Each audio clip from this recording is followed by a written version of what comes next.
종전 시간에 이어서 계속 판결의 효력을 하고 있어요. 근데 판결의 효력을 하긴 하는데 앞에 얘기가 자꾸 나오는 거예요. 절차법이라서 민사소송법은 절차법, 이 프로세스를 지금 우리가 배우는 거니까 이렇게 선후, 앞뒤 이게 막 연결이 되면서 지금 이 지식이 쌓여야 되는 건데, 그래서 조금 체계적으로 이렇게 진행되는 이런 느낌이 안 들 수도 있어요. 그런데 이게 절차법이라서 오히려 이렇게 종횡무진 왔다 갔다 하는 식으로 이해를 할 수밖에 없는 거예요. 그래서 앞에서 만약에 이걸 체계적으로 조금씩 배워온다면 오히려 뒤 얘기가 막 앞에서 나왔었던 막 이런 혼재하는 이런 식으로, 그런 면에서는 또 그 나름대로 고충이 있어요. 그래서 지금은 좀 뒤쪽에서 판결 쪽에서 오히려 앞에 얘기를 막 하고 있는 거예요. 만약에 이게 앞에였었을 때면 뒷 얘기를 하는 이런 상황으로 지금 될 뻔한 건데, 지금 판결까지 와서 다시 앞에 얘기를 막 하는 거예요. 그러니까 소송은 흐름이니까 소장을 제출해서 계속 이 그림을 이해하고 있어야 되죠. 소장을 제출해서, 즉 소가 제기되면 변론이 열리고 여기서 서로 공방을 펼치죠. 자기 주장을 펼치죠. 그래서 그게 마무리되는 상황을 우리가 변론 종결이라고 그러죠. 그 다음에 변론이 종결돼서 판결이 선고되죠. 판결이 선고되고 경우에 따라서 이제 항소심이 열리겠죠. 항소를 하면. 그다음에 항소심에서도 항소장이 제출되죠. 그다음에 항소심에서 변론이 열리죠. 그다음에 항소심에서 변론이 종결되죠. 그다음에 항소심에서 판결이 선고되죠. 그러면 1심과 2심 항소심의 관계는 속심의 구조를 갖는다고 그랬죠. 그러니까 연결이 되는 거예요. 1심만에 마무리됐으면 여기서 마무리되겠죠. 판결이 선고되면서. 그런데 어느 쪽인가 불만이 있어서 항소를 하면 항소심이 열려서 이렇게 또 전개가 되는데, 그 1심과 항소심이 속심, 연속된다는 의미는 1심에서 일단락 졌던 판결이 마무리됐던 게 다시 터지면서 항소심의 요 변론으로 1심의 변론이 연결돼서 전체적으로 하나의 변론의 이런 상황으로 이해하면 돼요. 그것을 변론이 전체적으로 연결이 된다 이렇게 생각하면 돼요. 그게 속심의 구조예요. 그래서 항소심에서 판결이 선고되면 거기에 대해서 또 불만이 있는 사람은 상고, 대법원에 상고를 하는데, 대법원의 상고는 기본적으로 변론이 이렇게 공개된 법정에서 당사자 주장을 듣는 그런 게 없고 주로 서면으로 이렇게 하는 법률심이에요. 변론을 여는 게 특이하게 있을 수는 있지만 일반적으로는 없어요. 그러니까 우리가 변론이 종결된다는 말은 상고심에서는 등장하는 상황이 거의 없는 거죠. 그러니까 사실심, 변론 종결시 이런 말을 써요. 왜 변론 종결 앞에 경우에 따라서 사실심, 변론 종결시, 사실심이란 말이 붙냐면, 대법원 단계는 변론이 원칙적으로 없고 항소심 단계에서의 변론 종결시가 그 판결에 당사자의 주장의 이렇게 반영되고 있는 마지막 이 종결된 시점으로서 1심만에 그쳤다면 1심 그냥 변론 종결시지만, 그게 쭉 연결돼서 항소심이 열렸다면 항소심 변론 종결시까지가 이렇게 반영이 되면서 판결이 내려지는 거고, 그래서 그때 사실심 변론 종결시란 말, 사실심이란 말이야 하나 경우에 따라서 붙는 경우는 결국은 항소심의 변론 종결시를 말하는 거예요. 만약 항소심까지 열렸다면 이해되겠죠. 그렇게 해서 이 변론 종결시가 다시 돌아와서 이 판결에, 그게 항소심까지 열렸다면 항소심 변론 종결시까지가 이제 그 판결이 확정됐을 때 확정된 판결이 나타내는 시점은 그 변론 종결 시점에서 마감을 해가지고 그 공방의 결과물로서 판결에 이제 원고의 청구를 인용할 건지 원고의 청구가 기각될 건지가 나오는 거예요. 그래서 이 변론 종결 시가 이제 그런 중요한 의미를 갖는다라는 거죠. 그래서 기판력에 우리가 시적 범위의 이야기도 했고, 그다음에 주관적 범위와 관련해서는 변론 종결 시 후에 승계인의 문제를 이야기도 했고 했었어요. 오늘은 이렇게 해서 기판력이라고 해서 확정 판결의 실질적 효력까지를 이야기한 다음에, 그러면 이렇게 확정된 판결이 더 이상 이제 다툴 수가 없는 건데 경우에 따라서 특이하게 이 효력이 배제되는 이런 상황이 특이하게 있어요. 기본적으로는 확정된 판결에 대해서는 더 이상 이제 왈가왈부할 수 없어요. 기판력이라는 효력이 발생하니까.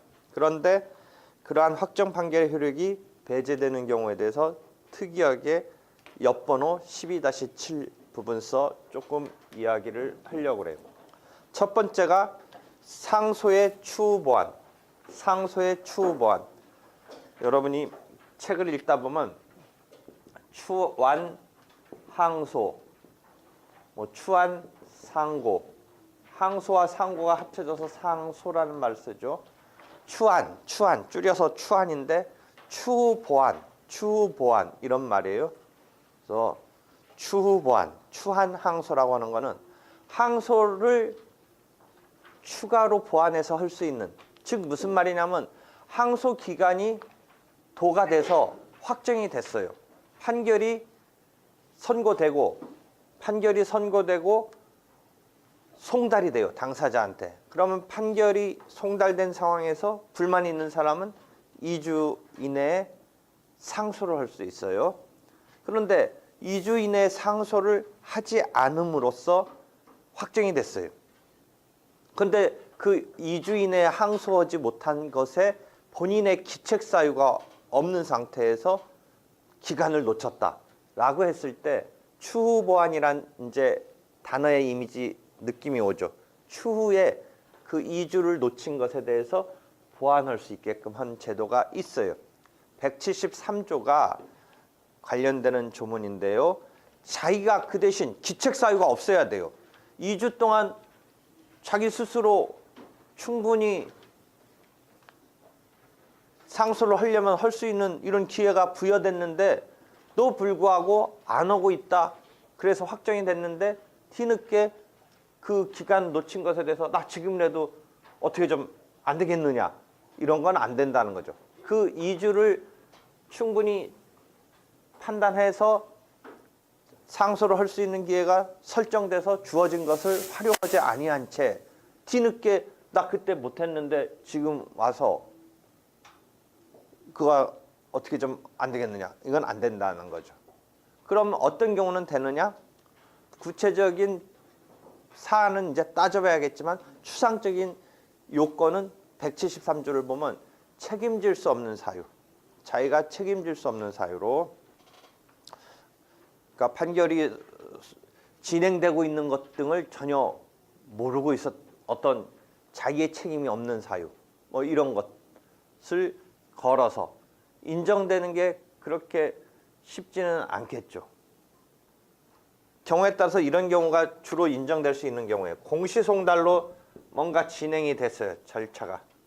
그럼 저번 때 얘기했듯이 송달은 송달인데 공시송달은 송달됨으로써 자기 변명을 펼칠 기회가 부여되는 건데 그게 직접 교부로 어떤 문서 등이 송달됐다.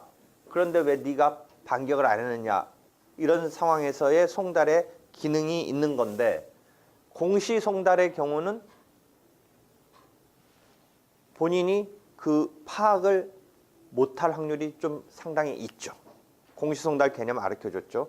물론 공시송달하는 상황 자체는 본인이 주소가 불분명하게 어디서부터 잘라지는 이런 상황을 본인이 야기했다든지 할 가능성도 있어요. 그러니까 공시송달 그 자체가 곧바로 추후 보완이 허용된다라고 100% 이꼴은 아닌데 공시송달의 그 상황은 본인이 판결이 있은 것을 캐치 못할 확률이 있는 상황이니까 뒤늦게 자기의 이 사건이 공시송달 등으로 진행된 것을 우연히 뒤늦게 보고서 그 기준으로는 2주가 지났지만 내가 책임질 수 없는 사유로 2주 판결 항소할 수 있는 기간을 놓쳤다라고 해서 받아들여질 가능성이 있어요. 그러니까 공시송달 자체는 보통은 그 송달 받을 사람의 주소가 어디서부터 끊어진다든지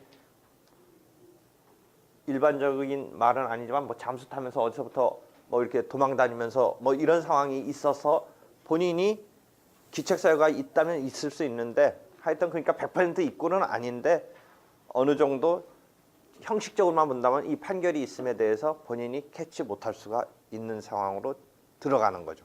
그러니까 그런 경우에 추후 보완에 의해서 뒤늦게 지금이라도 이제 할 수 있도록 하고 있어요. 그러니까 확정된 판결이 뒤늦게 다시 열릴 수 있는 그런 상황이 되는 거죠. 추후 보완이 인정된다면. 즉 소송행위라는 173조의 추후 보완이 조문에 있는데 그 소송행위로서 항소를 한다라는 소송행위에 대한 추후 보완이 쓰이는 거예요. 만약 그 책임질 수 없는 사유에 의한 것이라면.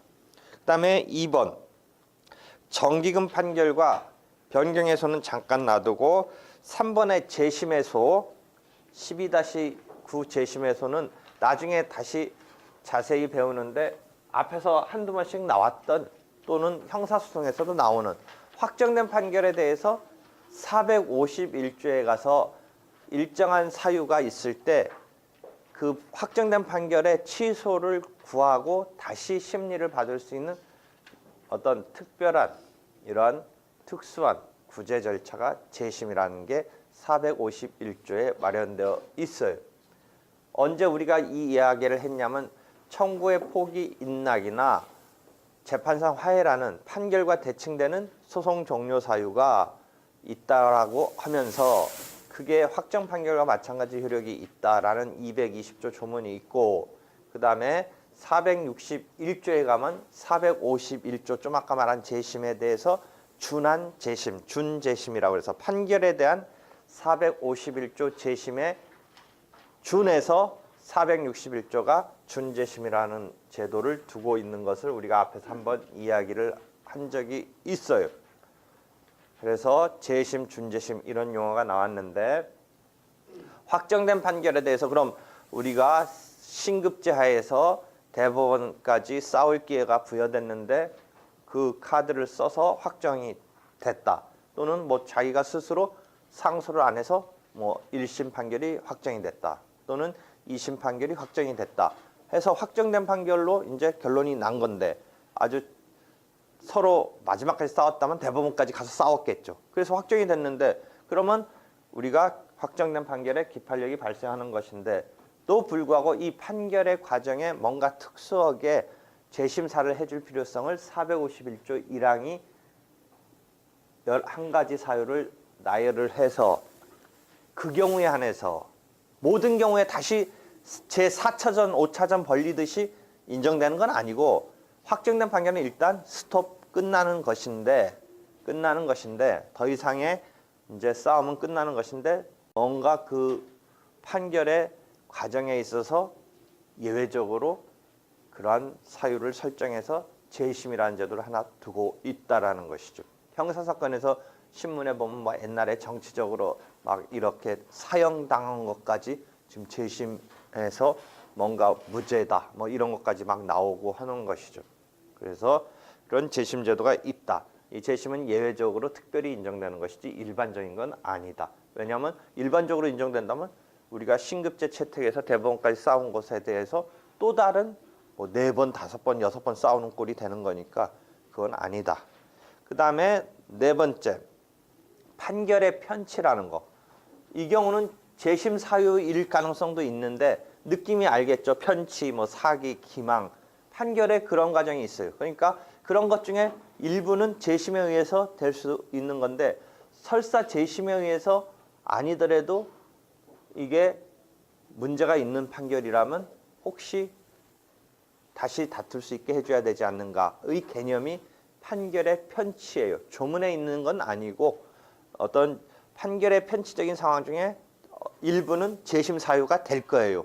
그런데 그거 아니더라도 느낌이 편치라는 느낌이 전달되겠죠. 그런 상황에 대해서 이 판결을 배제해서 당사자의 어떤 정당한 권리관계를 설정을 해줘야 될 필요성이 있다라고 했을 때 배제를 인정한다라는 것이죠. 그래서 이런 게 이미 확정된 판결에 대한 어떤 배제 사유의 항목이네요. 다시 돌아와서 두 번째 이제 정기금 판결과 변경의소를 설명할게요.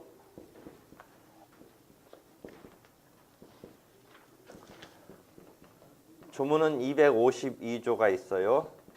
252조. 그러면 왜 252조가 앞에가 있는데 그 251조를 이해하고 그 다음에 따라 붙네요. 251조는 장래의 이행의소라는 조문이네요.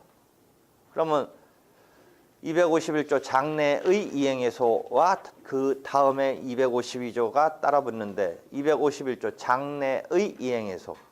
보통은 우리가 앞에서 한번 얘기했는데 소송은 어떻게 내야 돼요? 소장을 제출, 소를 제기해서 돈을 못 받고 있다라고 해서 냈는데 그 사람 원고로서 돈 못 받고 있다라고 하는 사람이 이렇게 얘기하는 상황을 한번 보세요. 이 변제기가 1년 뒤에 받기로 해서 지금 2013년 2월 1일 날 1년 뒤에 받기로 했는데 하고서 2010 그럼 4년 2월 달 가봐서 못 받으면 소송을 내야 되는데 뭔가 지금 단계에서 앞으로 것을 소송을 낸다. 이런 상황을 한번 설명한 바가 있어요. 그럼 보세요. 지금 시점에서 이미 변제기가 저번 달로 지났는데 지금까지 깜깜무소식이다. 적어도 어제 변제기가 지났는데 오늘 와서 못 받고 있다. 이런 정도는 돼야 되는 거지.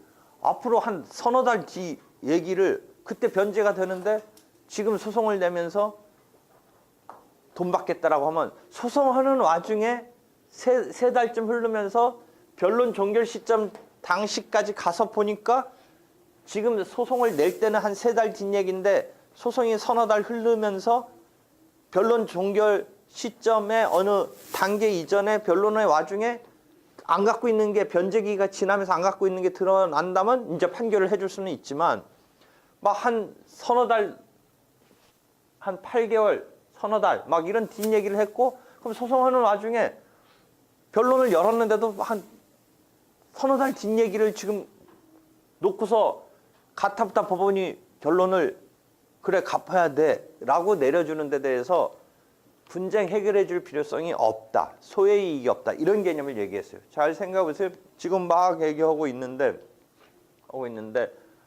한 서너 달 뒷얘기를 돈 받겠다라고 한다면 변제기가 서너 달 뒤 이후에 오는 건데 그 전에 지금 내가 돈 받겠다라고 하는 마음은 서너 달 뒤에 가서 변제기 안 갚을 것 같아서 지금 돈 받겠다고 소송 내는 원고의 심정을 이해는 할 수 있지만 서너 달 뒤에 변제기 가봐서 안 갚으면 비로소 갚아야 된다는 얘기를 해줄 뿐이지 지금 단계에서는 법원이 뭐라고 말해줄 필요가 없다라는 거죠.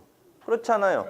예를 들어 변제기가 한 뭐 7월 이런 정도 아까는 한 뭐 24년 2월 이렇게 해놨는데 24년 2년 얘기를 지금 단계에서 그때 이렇게는 생각할 수 있죠.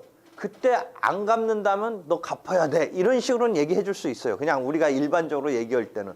그때 가서 너 안 갚으면 원고한테 돈 줘야 돼. 이렇게 얘기할 수 있지만 그런 얘기는 지금 해줄 필요가 없다죠. 분쟁 해결을 해줄 필요성이 없어요. 법원이. 그때 2월 달 가봐서 내년 2월에 가봐서 안 갚으면 그때 내와라. 그때 받고자 하는 그 소송을 해라. 지금 한 2013년 뭐 이번 4월에 3월에 냈다고 쳐서 뭐 법원이 변론을 여는 뭐 한 5월, 6월 이런 쯤에 앞만 봐도 내년 2월 얘기를 여기서 우리가 결판을 내줄 필요는 없다라는 거죠. 그죠? 이해되겠어요? 그렇겠죠. 그러니까 이런 경우에는 분쟁 해결해 줄 필요성이 없어요. 없죠. 그러니까 이행해소에 있어서 우리가 변론 종결 시에 이행기가 도래했는데 안 갚는다. 이런 상황이 세팅이 돼야지 분쟁 해결해 줄 필요성이 있지. 변론을 종결하는 시점, 물론 소송을 낸 시점의 얘기인데 결국 최종적으로는 변론 종결 시점에 이행기 여부가 먼 뒷얘기라면 우리가 여기서 가타부타 얘기해 줄 필요는 없다가 이제 분쟁 해결해 줄 필요성으로서 이해가 됐어요. 근데 경우에 따라서 251조가 장래 이행해소라고 그래서 3달 뒤 아니면 2014년 2월에 얘기를 경우에 따라서 지금 얘기를 해줄 이런 상황을 251조가 설정해 놓고 있어요. 그래서 그것을 장래 이행해소라는 항목으로 미리 청구할 필요가 있다면 소의 이익이 있다. 이런 주문으로 세팅해 놨어요. 그럼 좀 아까 다시 돌아가서 보세요. 지금 시점에서 6개월, 3개월, 8개월, 내년 2014년 2월 뒤 얘기는 가타부타 얘기해 줄 필요가 없다라고 했는데 지금 어떤 경우는 얘기해 줄 필요가 있다라고 하나 세팅을 해놨어요. 미리 청구할 필요가 있다면 3개월, 6개월, 내년 2014년 2월 거를 지금 단계에서 미리 해결해 줄 필요성, 그것을 미리 청구할 필요가 있다면 인정해 주고 있어요. 그럼 어떤 경우냐? 그때 가서 이미 승부가 그때 가서 이행을 안 하고 그래서 이행 안 한 것의 상황에 들어간 때부터 얘가 나한테 잘못하고 있으니까 해결해 달라고 하기에는 너무 이미 끝난 게임이 되는 경우, 어떤 이행을 해줘야 돼요. 그런데 그 이행을 해줘야 되는데 지금 그쪽서는 이 계약이 자기는 응할 수 없다라고 막 싸우고 있어요. 근데 그때 가서 그러면 이행이 안 돼가지고 비로소 이행하라는 소송을 내서 해봤자 이미 끝난 게임이 될 때는 지금 가타부타 그때 얘기를 땡겨서 얘가 이행 의무가 없다고 하는데 이행 의무 있는 얘기를 내려줘야 그때 딱 그 결과가 나와야 되는 뭐 이런 상황은 미리 청구할 필요가 있다라는 거예요. 그래서 어떤 정기적인 행위에서 뭐 이런 거를 예를 들어요. 무슨 결혼식에 결혼 예복 같은 거 막 이런 거가 계약을 했는데 그쪽이 뭐 뭔가 트러블 나서 자기는 이 계약 이행 못 하겠다 막 이럴 때 그럼 이쪽에 그 결혼식에 쓸 뭐 예복 같은 것을 그때 가서 안 만들어준 걸 갖고 왜 안 만들어줬냐라고 이제서 너 의무 있다 이런 거를 하기에는 너무 늦었어요. 그러니까 가타부타 지금 빨리 결론을 내려서 이행 의무가 있으면 있고 없으면 없어야 내가 무슨 그 다음 조치를 하지 않느냐. 만약 이행 의무가 있다라고 한다면 지금은 그 결혼식 때 하도록 할 수 있는 지금 판단이 있으니까 물고 늘어질 수 있는 거고, 만약에 없다라면 내가 딴 데 가서 빨리 다시 다른 어떤 업체를 뭐 한다든지 하는 이걸 할 텐데 그때 가봐서 안 한 것을 보고 그때 이행 안 했다라고 그래서 그때 가서 뭐 얘기하다면 이미 끝나는 거예요. 그 상황. 그러니까 그런 경우에는 혹시 미리 청구할 필요가 있다. 뭐 이런 거예요.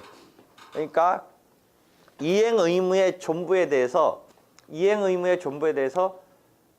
결국 그때 가서도 다투리라고 예상되고 그 일이 그때 가서 가타부타 결론을 내주면 이미 끝난 게임이 된다든지 했을 때 지금 단계에서 결론을 어떻게 내려주는 것에 대해서 판단을 해달라라는 미리 청구할 필요가 있다. 이런 거예요. 그래서 그렇게 미리 청구할 필요가 있다라는.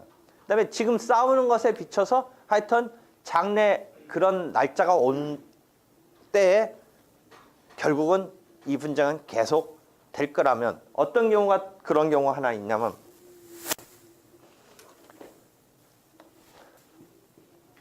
X가 Y를 상대로 토지를 무단 점유하고 있는 Y를 상대로 소유자인 X가 물론 Y는 Y 나름대로 무슨 이유가 있을 거예요. 남의 토지를 점유하고 있는 뭐 명백히 자기가 무단으로 쓰고 있다면 뭐 이렇게 소송까지 안 되겠죠. 그래서 Y는 Y대로 임대차라든지 뭐 어떤 사용대차라든지 이 토지를 점유 사용할 권한이 뭐 있다고 버티겠죠. 하여튼 X는 Y를 상대로 토지에 대해서 인도를 청구하면서 저번 때는 여기다가 뭐냐면 건물까지 Y가 짓고 있을 때는 이 건물을 철거시켜야 된다 뭐 이런 이야기를 했는데 지금은 뭐 건물 진 거는 잊어버리고 그냥 토지를 X 입장에서 보면 마음대로 쓰고 있다고 치고 Y 입장에서는 뭔가 이유가 있어서 사용할 권한이 있어서 쓰는 것 이런 것 때문에 싸움이 났어요. X 입장에서는 토지 돌려달라고 하는 거 플러스 보통은 뭐를 내냐면 여태까지 네가 언제 시점부터 이 토지를 이용한 이용 대가를 받아야겠다라고 X는 내요. 그러니까 그 자기 토지였으니까 Y가 사용한 것에 대해서 임대료 상당의 어떤 손해가 Y는 발생시킨 거고 X 입장에서는 당하고 있는 거예요. 그것을 정상적으로 임대했으면 월 30만 원이면 30만 원의 임대료를 받을 수 있는 거잖아요. 그러니까 X 입장에서는 Y를 상대로 토지 인도라는 청구 플러스 언제 시점부터 예를 들면 한 1년 전부터 Y가 사용하고 있다. 그럼 1년 전 시점인 2012년 4월 1일부터 손해를 월 30만 원씩 쳐서 지금 1년이 흘렀으니까 360만 원에 해당하는 손해를 받겠다. 이렇게 내는 거예요. 한편 여기서 우리가 처분권주의 때문에 토지 인도 청구만 한다면 그 손해배상에 해당하는 손해금은 부당이득이 됐든 부당이득으로 구성하든 뭐 불법행위로 구성하든 그 차임 상당의 손해금을 받기를 원한다고 내세워야 법원이 판단해 주는 거지. 그게 처분권주의예요. 그러니까 그냥 토지 인도 청구만 하면 토지 인도 부분에 대해서만 반환받는 건데 그러니까 원고가 토지 인도 플러스 1년 전부터 지금까지 월 30만 원이면 30만 원의 손해금에 대한 360만 원을 받고자 한다면 그렇게 청구가 들어가야 돼요.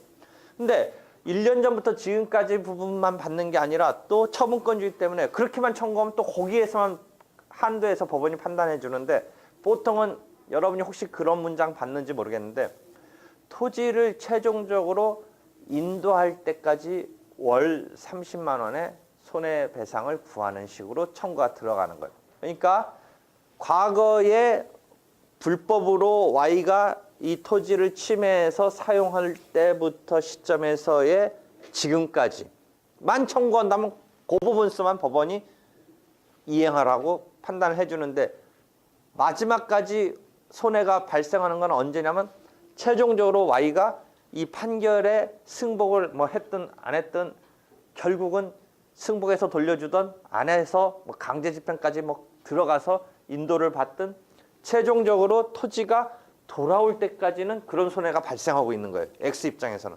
그러니까 2012년 1년 전 시점인 4월 1일부터 최종적으로 토지를 나한테 돌려줄 때까지 손해에 해당하는 월 30만 원씩 지급하라라고 손해금 청구가 따라붙는 게 일반적이에요. 이해되겠죠? 그러니까 토지 인도 하라 플러스 언제부터 언제까지 마지막 네가 나한테 토지 반환할 때까지 인도할 때까지. 그러면 여기서 잘 분석해보면 손해배상은 그 판결의 변론 종결시까지 부분은 과거부터 이미 발생한 손해인데 변론 종결시 기준으로 토지를 최종적으로 네가 나한테 인도할 때까지라는 말을 했어요. 인도할 때까지. 원고가 거기까지 다 청구를 했어요. 그러면 변론을 종결한 시점에서 판결에 토지를 인도할 때까지 월 30만 원씩 주라고 하는 것을 분석해 보면 변론 종결 시점부터 한 달 뒤에 30만 원, 또 그 다음 뒤에 30만 원, 그 다음 뒤에 30만 원 해서 언제까지 토지를 이게 언제 될지는 몰라요. 피고가 빨리 인도해버리면 그 다음 달일 수도 있고 계속 질질 끌면 한 1년 뒤일 수도 있겠죠.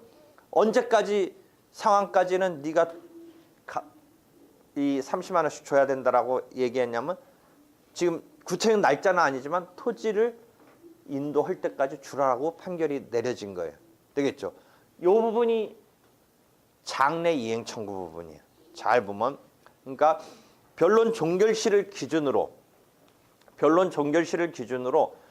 현재 이행 청구 부분에 대한 판결이 있고 플러스 다음 달 플러스 다다음 달 언제까지 인도를 마칠 때까지 인도할 때까지의 이 부분이 장래 이행 청구 부분이에요.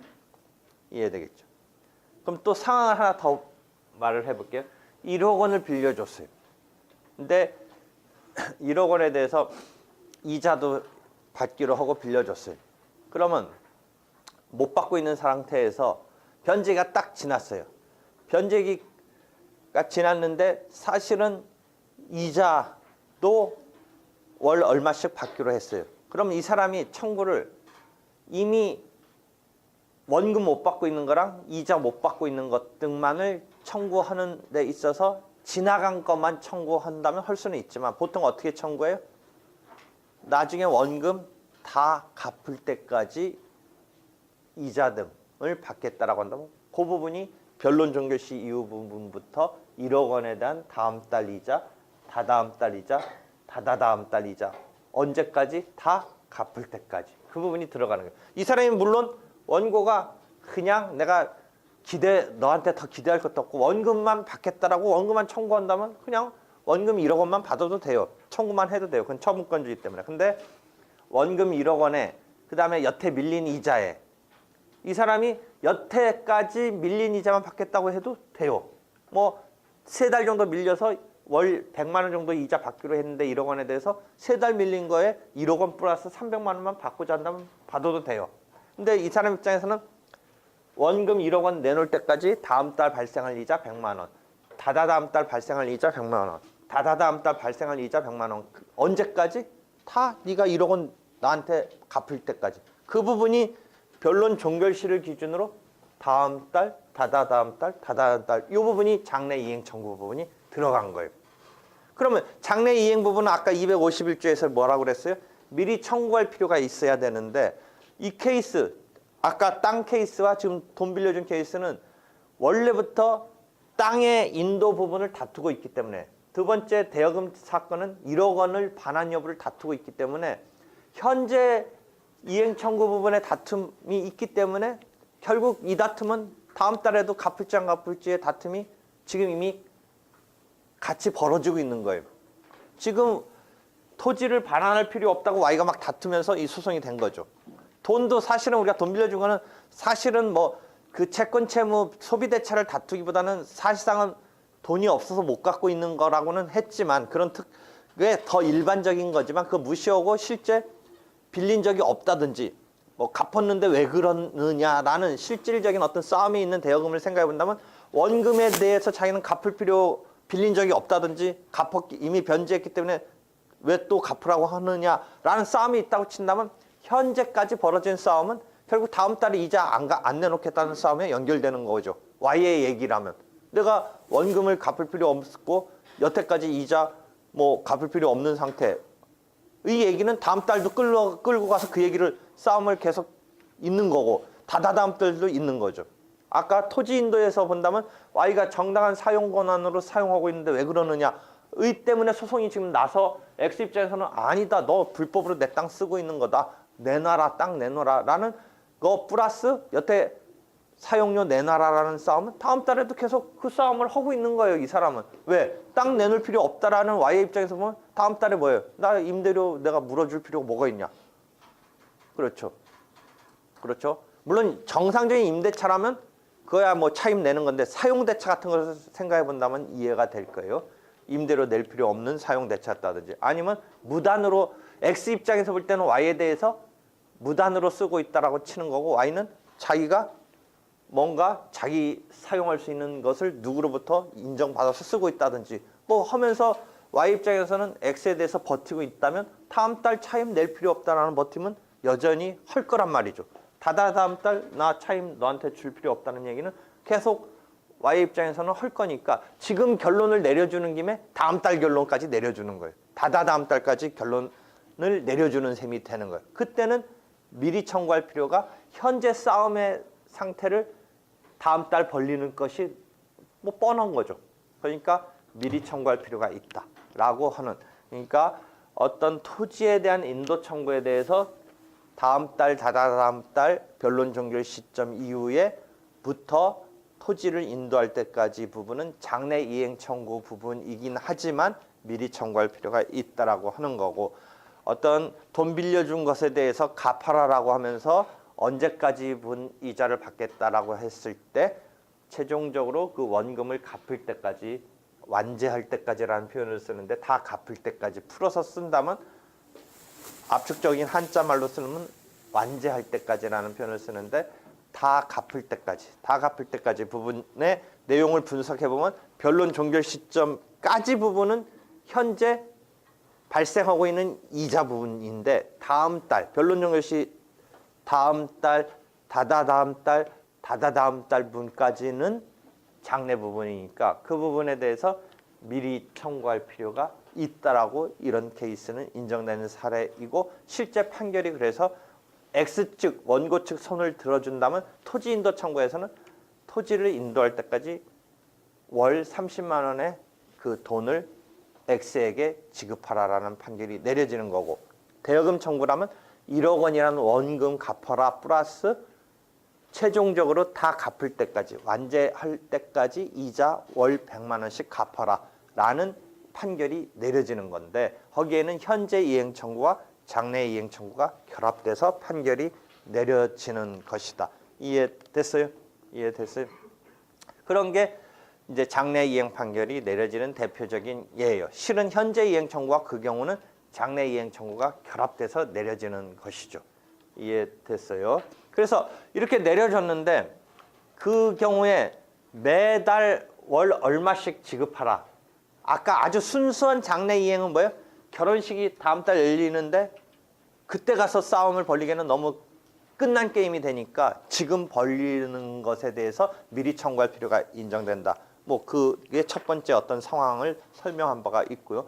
하여튼 그런 장래 이행 청구 부분이 내려지는 것 중에 그것이 지금 월 차임 30만 원의 손해금, 1억 원에 대한 월 100만 원의 이자 부분을 정기적, 반복적, 획기적으로 지급하라라고 한 게 이 정기금 판결이라는 또 부분인데, 요게 장래의 분에 대해서, 장래 청구에 대해서 정기적으로 월 30만 원씩, 월 1억 원에 대한 월 100만 원의 이자, 요게 매달 지급하라는 표현이 나오니까 그게 장래 이행 부분이자 정기금, 정기적인, 획기적인, 반복적인 이런 급부 이행을 구하는 판결이 내려졌는데, 그럼 보세요. 252조로 넘어와서 251조의 장래 이행의 소의 이익을 설명하다가 252조의 그 가운데 뭔가 장래 이행을 인정해줘서 내려진 판결인데, 그 내려진 판결의 그 장래 이행 부분이 정기적으로 지급하라라고 내려진 판결인 경우에 있어서 특이하게 기판력이 배제되는 조문이 252조다. 그래서 다음 달 월 30만 원씩, 다다음 달 30만 원 이렇게 지급하라라는 토지 인도에 플러스된 장래의 이행 청구에 대한 판결이 해피하면 정기금 지급으로 내려졌다. 1억 원의 돈의 이자에 월 100만 원씩 다 갚을 때까지 월 100만 원씩 지급하라라는 장래 이행 청구에 대한 판결이 해피하면 정기금으로 월 얼마씩 획기적 반복적으로 내려진 판결인 경우에 그 뒤에 상황이 변경이 일어났어요. 그런데 판결은 언제 시점 갖고 내려준 거예요? 변론 종결 시점 갖고 내려줬는데 그러면 어찌 됐던 내려진 판결에 대해서는 구속받는 게 원칙이죠. 그렇죠?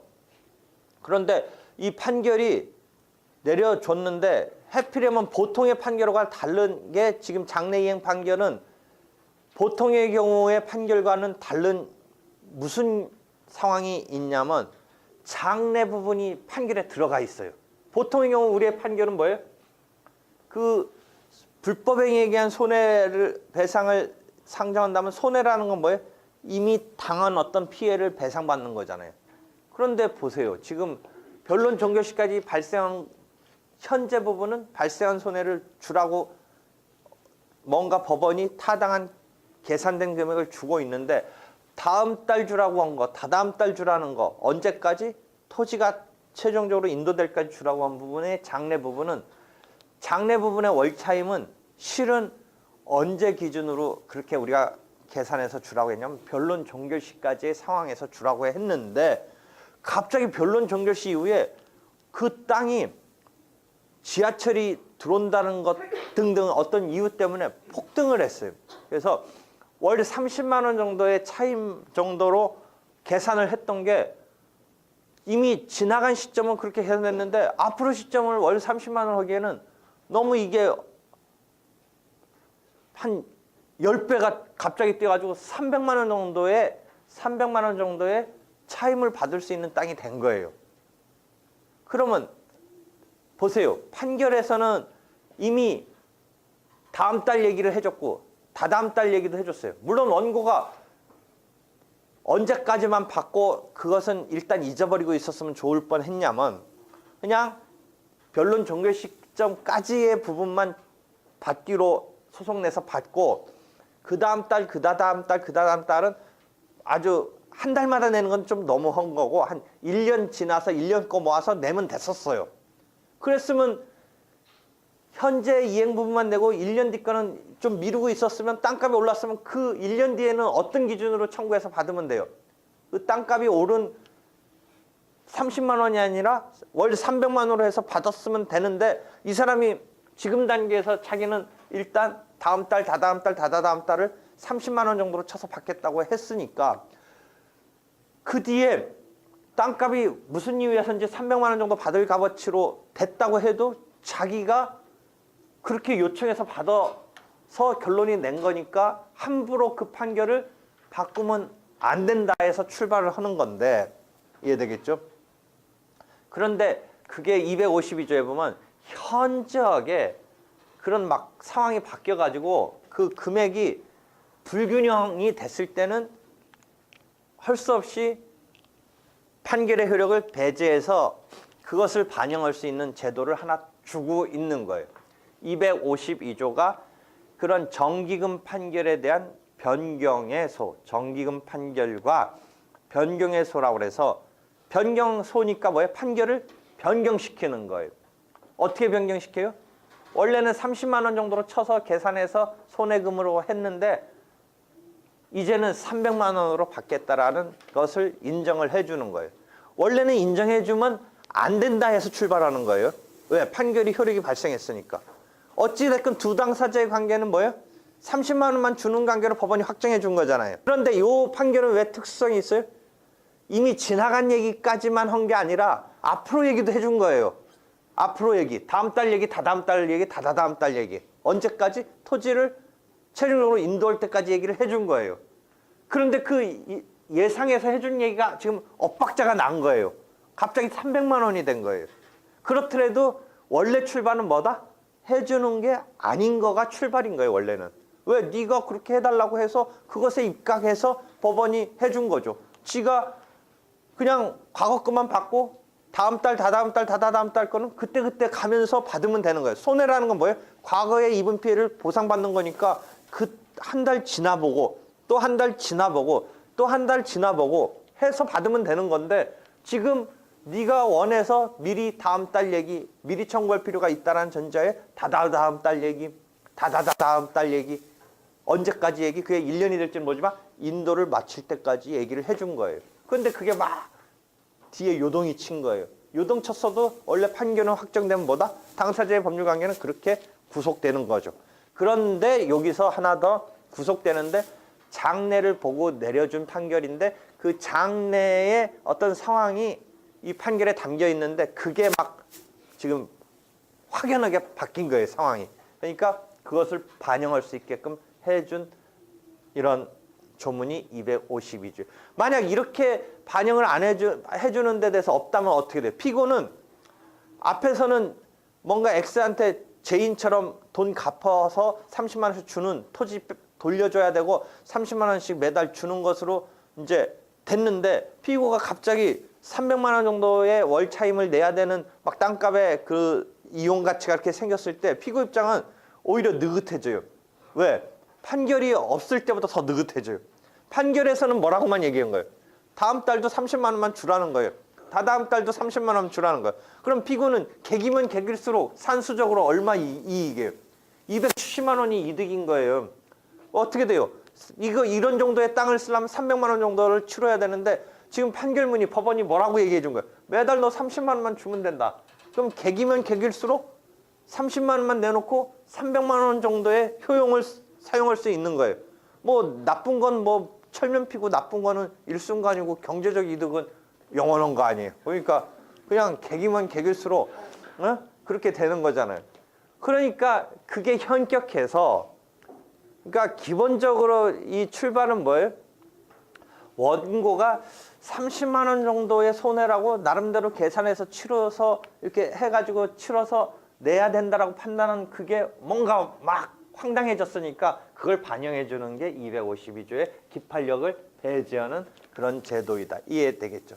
그러니까 판결은 한번 확정되면 당사자 간에 확정되면 그것에 대해서 앞으로 그 사람들의 구속되는 규준이 되는 것인데 이 경우는 그걸 깨트리는 것이다. 깨트리는 이유는 무조건은 아니고 장래 부분에 대해서는 예상 밖의 상황이 벌어졌으니까. 예상 밖의 사정이 벌어졌으니까. 현저한이라는 표현을 쓰죠. 그러니까 실제 시험 문제는 이제 이런 걸 자주 내는데 조금 더 머리 써서 낸다면 사실은 이런 문제를 내면 당연히 이제 252조에 이런 제도를 염두에 두고 냈다고 해서 변경의소가 된다라고 이런 상황으로 쓰는데 조금 더 실제 시험 문제는 그렇게 정도만 나오는데 뒤집어서 이런 상황으로서 한 2배 정도만 띄게 설정을 해놓으면 어떨까요? 30만 원짜리 차임이 뭔가 상황이 바뀌면서 한 차임 60만 원 정도로 바뀌었다. 2배 정도만 되게. 그러면 사실은 적용을 볼 때 이것을 현저한 것으로 봐야 되느냐. 2~3배 정도는 우리나라 물가 수준은 어떤 안정적인 이런 게 아닌 막 급변하는 이런 경제 환경에서는 2배 정도는 현저하다고 보지 않을 거란 말이죠. 그러니까 그런 정도 갖고는 예를 들어 30만 원짜리가 한 60만 원 치러야 되는 것으로 됐다고 그래서 60만 원짜리로 변경의소를 인정해도 되겠느냐 보면서 우리는 그 정도 갖고는 안 된다라는 거죠. 실제 8, 9배 막 이렇게 된다면 모를까 이해되겠어요. 그러니까 보통은 사례 문제는 한 8, 9배 뛰는 이런 상황을 설정을 하겠죠. 그래서 실제 시험은 그런 게 나오고 이게 2002년도 민사소법 개정에서 새로 생긴 조문이고 그 이전에도 이런 게 한번 문제가 불거졌는데 조문이 없던 시절에는 어떤 식으로 실제 판례가 처리를 했냐면 93년도에 전원합의체 판결이 그러니까 전원합의체가 나왔다는 건 그전에는 아까 말한 대로 장래 부분에 대해서 이 토지 인도시까지 월 30만 원의 지급을 구한다라고 했는데 그 뒤에 실제 8.8배, 9배 뭐 이런 정도의 인상이 있었어요. 뭐 폭등이라면 폭자까지 쓰면서 인상이 있었어요. 그런데 그 전에서는 이런 조문의 제도도 없었던 거고 93년도 전원합의체 판결에 전원합의체라는 말이 나온 것을 보면 판례를 변경을 할 때에 전원합의체라는 말이 한번 쓰이거든요. 전원합의체라는 대법원 단계에서 모든 대법관이 전원으로 하는 경우는 여러 가지 그런 상황이 있지만 판례가 변경되는 경우에 그렇게 되는 건데 그 전에는 이런 추가 부분에 대해서 반영하는 이론이나 판례가 금지했었어요. 그러니까 받아들여주지 않았었어요. 근데 93년도에 판례가 바뀌면서 받아줬어요. 받아주는데 그때는 이런 조문상의 제도가 없는 상태에서 판결의 효력, 기판력이 발생한 것을 깨고서 30만 원짜리 차임 상당의 손해를 지급하라고 했던 것을 깨면서 현재 폭등된 한 9배 정도의 폭등된 그런 차임으로 받을 수 있게끔 해주기 위해서 어떤 식으로 깨면서 이론을 뒷받침해줬냐면 판결은 확정되면 효력이 발생하니까 그것을 갖다가 앞에서 우리가 일부 청구라는 개념을 한번 배웠어요. 일부 청구. 그래서 일부 청구가 됐을 때 이 잔부분 청구가 기판력에 걸리느냐 부분서 기판력에 걸린다라는 긍정설부터 기판력이 걸리지 않는 부정설에 대해서 우리의 학설과 판례의 주류는 이런 얘기를 했죠. 명시적 일부 청구 긍정설 이런 학설의 명칭을 한번 이야기한 바가 있어요. 원래는 자기가 1억 원인데 예컨대 7천만 원만 청구하면서 3천만 원 부분에 대한 추가적인 어떤 이 청구 같은 것을 여운을 남기는 명시를 했다면 잔부분은 3천만 원을 추가 청구하는 게 기판력에 걸리지 않는다. 중복죄수에 걸리지 않는다. 이때 한번 설명을 한 바가 있어요. 만약에 기판력이 걸린다라면 어떻게 돼야 돼요? 네 속마음은 한 1억 원이라고 생각했는지 모르지만 7천만 원에 대한 결론이 내려졌으니까 금액적으로는 7천만 원이지만 그 사건은 이미 결론이 내려진 거니까 3천만 원을 추가로 문제 삼는 것은 인정하지 않겠다. 중복죄수로서 7천만 원 청구가 진행 중에 3천만 원을 뒤늦게 내는 것은 중복죄수에 걸린다.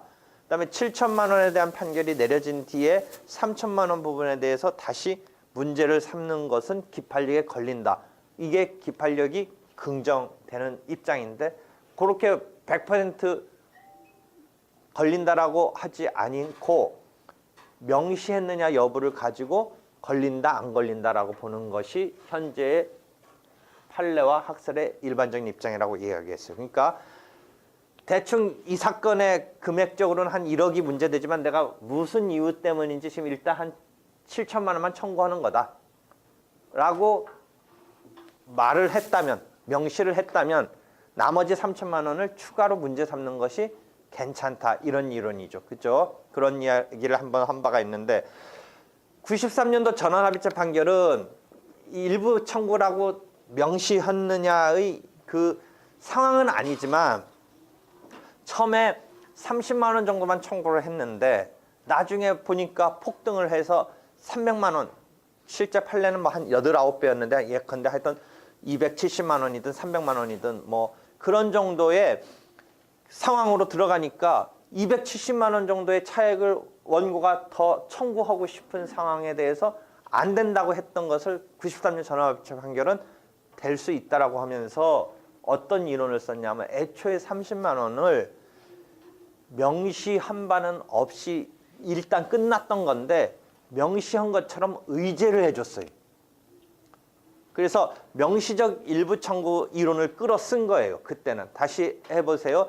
처음에 30만 원 정도를 청구한 것은 이게 더 있을 거라고 나타내지는 않았지만 명시한 것으로 의제를 해줬어요. 그러니까 그렇게 되니까 의제를 해버리니까 어떻게 전개시켜 놓을 수가 있어요? 나머지 부분이 기판력에 걸리지 않는다라는 그런 식으로 갈 수 있게 길을 터놨어요. 그래서 270만 원에 대한 추가 청구가 기판력에 걸리지 않는다라고 해서 기판력을 깨는 식으로 이론 구성을 해서 인정을 해준 게 93년도 전원합의체 판결이에요. 이해되겠죠? 물론 그 전제는 조금 변동이 있었고 한 경우가 아니라 현저한 상황 변경이 있어서 그게 불합리하다라고 보이는 그건 이제 우리의 가치 판단이고 일단 현저하다라고 보려면 금액적으로 한 2배 정도 갖고는 안 될 거라는 거죠. 내 생각에 한 그때 당시에 9배 가까이 뛰었으니까 그게 된 거지. 이해되겠어요? 그런데 2002년도에 이제 이런 조문을 둔 거예요. 252조의 정기금 판결과 변경해소라고 그래서.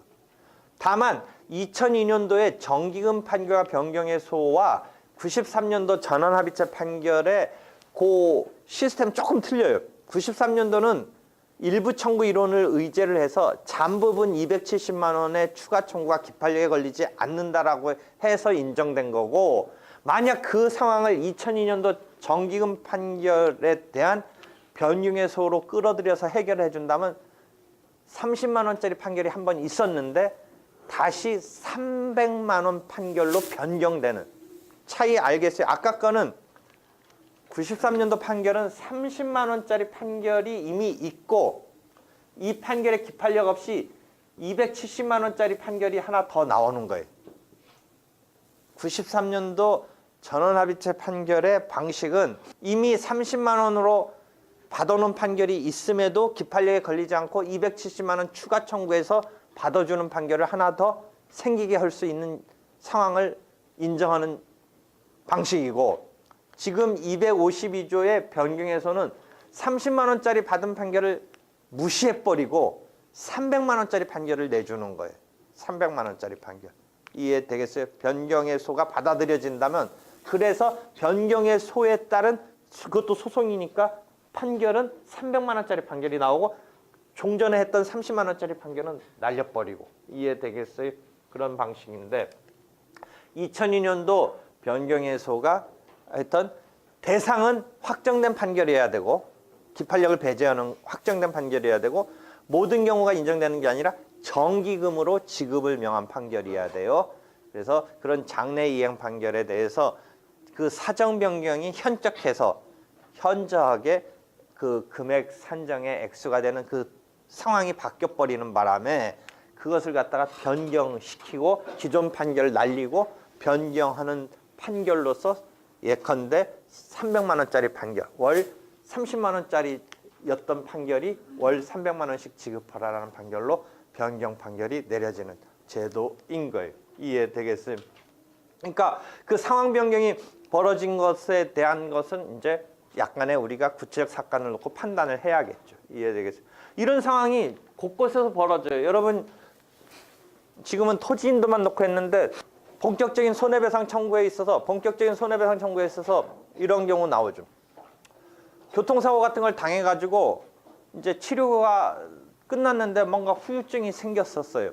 후유증이 막 생겨가지고 여러분이 민법에서는 그런 건 하나 배웠을 거예요. 예상치 못한 후유증이 뒤늦게 나타났을 때 어떻게 돼요? 그것은 추가 청구를 할 수가 있어요.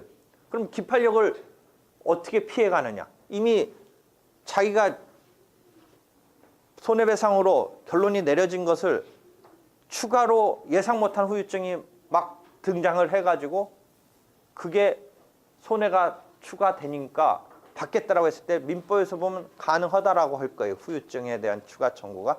근데 이런 구성은 우리가 소송법에서 어떻게 해줄 거예요? 판결이 만약 있는 상황이었다. 이 판결이 분명히 그 어떤 교통사고로 인한 피해액에 대한 일단 판결이 하나 내려져서 그 손해는 그거다라고 결론을 내려줬는데 지금 뒤늦게 나타났으니까 그것을 갖다가 뒤늦게 후유증 나타난 것에 대해서 인정은 해줘야 된다는 생각을 하는데 이론적 뒷받침은 그럼 어떻게 하겠어요? 생각을 해보세요. 시적 범위로 생각하는 아이디어도 있어요. 그건 애초에 예상 못한 거니까 뒤늦게 나온 거니까 시적 범위를 뒤쪽에서 변론 종결 뒤의 상황이다. 이렇게 하는 경우도 있고, 근데 실제 판례는, 그 다음에 학설은 별개의 소송물로 봐요. 소송물 자체가 객관적 범위적인 측면에서 별개로 봐요. 후유증 부분은. 그러면 소송물이 틀리면 기판력이 걸리지 않는 거죠. 사건이 틀려버리니까. 소송물이 틀려버리면. 그런 식으로 구성을 해요. 다시 돌아가서 아까 정기금 판결에 대한 변경에서에 있어서 토지 인도 및 토지를 인도를 마칠 때까지 월 30만 원의 차임 상당의 손해금을 지급하라는 판결이 내려진 이후에 확정된 이후에 현저하게 이 토지의 차임이 올랐을 때 변경의소의 대상으로서 지금은 이제 소송을 내면 되는 거고, 종전에 93년도에 그런 상황에 대한 전원합의체 판결이 한 번 있었는데 종전의 전원합의체 판결의 상황과 이제 지금 2002년도에 정기금 판결 변경의소의 상황에 있어서 처리는 똑같은 방식이 아니라 과거 거는 93년 판결은 30만 원 판결 플러스 270만 원 판결이 있는 거고 정기금 판결의 변경에서는 300만 원짜리 판결로 변경되는 것이다. 이해되겠죠? 여기까지 질문 있으면 해요. 수고했어요.